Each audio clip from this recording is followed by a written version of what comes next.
Hi, everybody. Uh, First of all, I wanted to thank all of you, all of, you know, all of you who have commented and watched and liked and disliked my videos. Uh, I really just want to reach out to you and speak to you of a few things that I find to be important and relevant to us at this time. And I did the mask thing because I wanted to say that I wasn't important and what I'm saying is, but I think a lot of it got hidden by the mask, which I think is somewhat ironic. So today I'm just speaking to you as I am, and I'm speaking to you as basic as anyone can be. I'm in my room. This is where I write. This is where I think up how to do my work. I live with my dogs.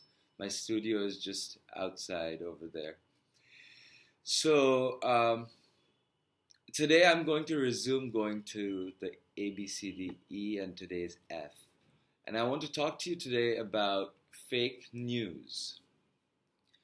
This is a relatively new phenomenon that started after Donald Trump became the president of the United States. And, alternative facts, fake news. So today I want to talk to you a little bit about fake news. I won't go into alternative facts because fake news and alternative facts turned out to be synonymous. The Trump administration just threw out either alternative facts through Kellyanne Conway or fake news through Donald Trump. And whichever one stuck was the one that we are stuck with. So the way that I'll approach it is I'll just go by fake and then news.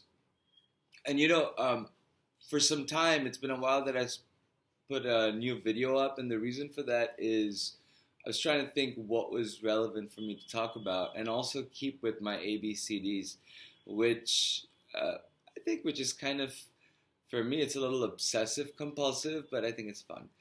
Anyway, so we're going to go with fake first. The meaning of fake, right? Something that is not real. Like the premise of fake, the opposite of fake is not truth. The opposite of fake is real. Okay. So, fake news.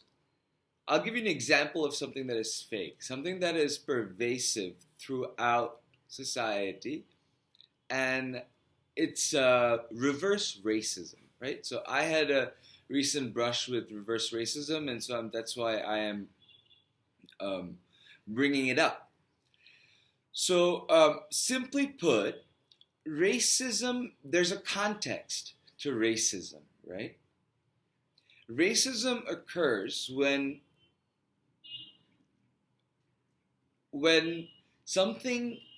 a word or comments or a behavior that has been historically attributed to one part of society using as a means of control, oppression, and exploitation against another part of society. That's been the history of American racism, which is that if you look at the history of slavery and where the African American racism paradigm came in, is that the color black was demonized. In Spanish, black is negro. So from negro, from black, it went to negro. From negro, it went to what we today find to be a blasphemous word. And I say it today because I'm using it in this context. It's nigger. That word was the weaponization of the color black, right?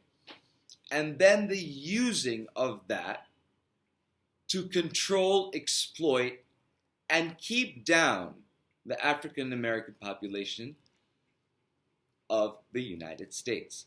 So the word, that weaponized word, was used to oppress the white race, used that word as one of the sharp pointed tools of oppression. And that is why that word is inherently racist, right? So that's the context of racism, and that is and in a sense, a general context of racism is that when one group uses something, whatever that is, a word, a phrase, a way of life, like the Indian caste system. In the Indian caste system, a Brahmin, then the Kshatriya, which is the ruling class. The Brahmin is the priest, Kshatriya, the ruling class. Then comes the tradesman, then comes the Shudras, and below are the Dalits, and then come the people who put the fire to the funeral pyre of a dead body. So all these segments were created by Brahmins, right? So Brahmins can never say we have been discriminated against by the caste system, by this other sect, other parts of the caste.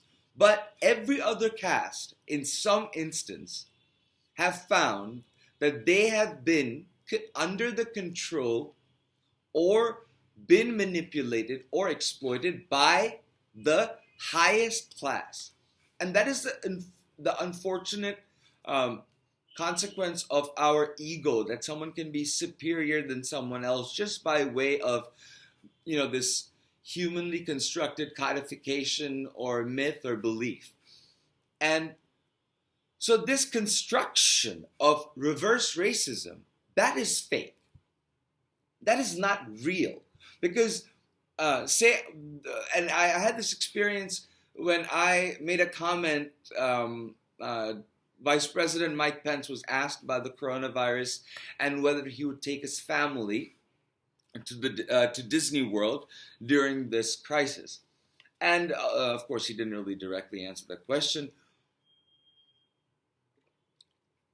But in the comment section, I tweeted, it's never a good sign when a white man turns pink. And, two people commented that, oh my God, that is so racist. And I kept thinking, in my undergrad, I did history, American history, and focused on racism. And I was just thinking, I was like, when in the history of the world has the word pink associated, weaponized, and used against the white man to control, or the white race to control them, manipulate them, exploit them, and abuse them? And I just couldn't think of it. I just couldn't think. Because that's it doesn't exist. From the time of the Renaissance and from the time of exploration of Vasco da Gama, Christopher Columbus, to the movement of colonization, then the imperialism, and then this vast network of slavery that flows out of all of this. This was all orchestrated by the European hegemons at the time. And that still perpetuates that white race supremacy, because they were able to manipulate by just weaponizing black. I mean, think about that. I mean, the influence that has on one's mind, that it can topple worlds, right? And change paradigms. So that's fake. Reverse racism is a pristine example of something that is fake. It's not real. It doesn't exist. So what is fake? Fake is a term of art, right? And it's a term of art that is, especially in this context. In this context, the word fake is a term of art. Because, you see, news is never fake. I mean, news is there. You're watching it. You're reading it. It's happening or not happening, right? But you're reading it, you're watching it, it's there, it's experience. It's an experiential thing. You experience it. So to say it's fake means what you're seeing and what you're hearing is not real. So that means your ears and your eyes are lying to you about what you're seeing and what you're hearing. That's not the case, right? So the news is real. It's not fake. The question is whether the news is true or false.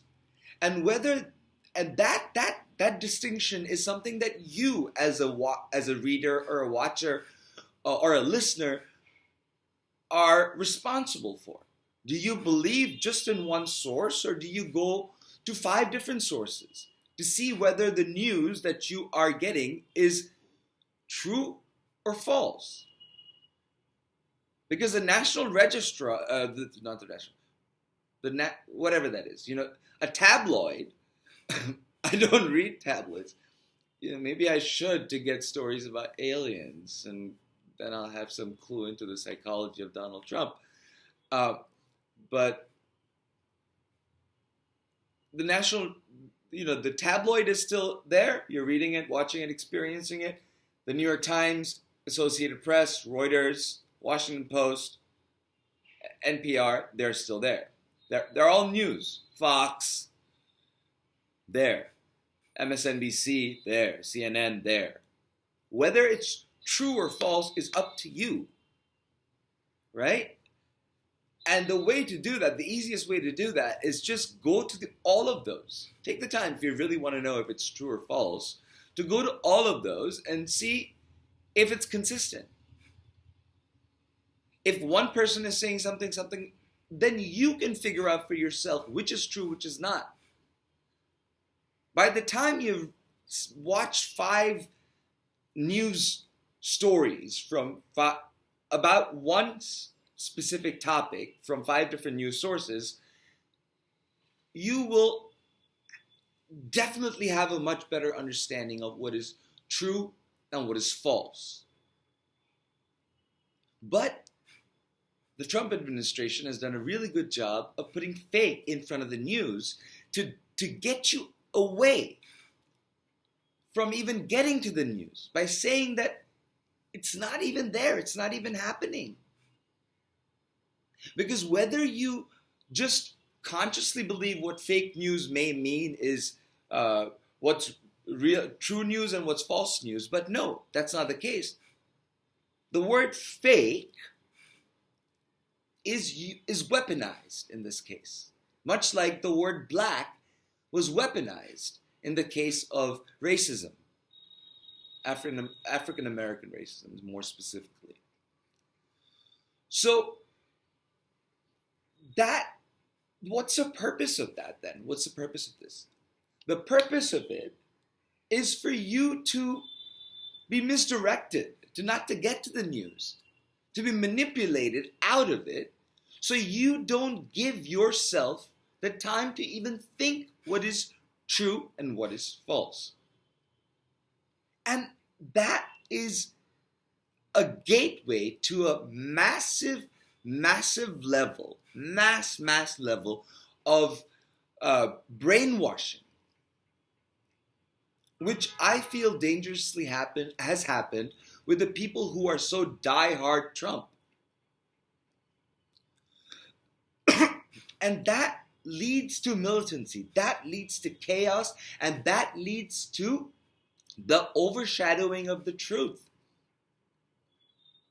And if you really go back and see over the last 3.5 years, how he has governed, this is how. By misdirection. And his biggest misdirection has been to break your faith in telling for yourself what is true and what is false by weaponizing the word fake and putting it in front of news to just dissuade you, just put you off from even getting to the news. Because whether consciously, however we look at fake news, subconsciously, we know when we were taught in 4th grade, 3rd grade, the meaning of fake, the opposite of fake is real. The opposite of fake is not truth. The opposite of truth is a lie. And that is exactly what Donald Trump has done. Think about this. Think about this when you watch something. Think about this when you're watching me. Question it. Question me. Hate what I'm saying, but think about it because it's worth it for you.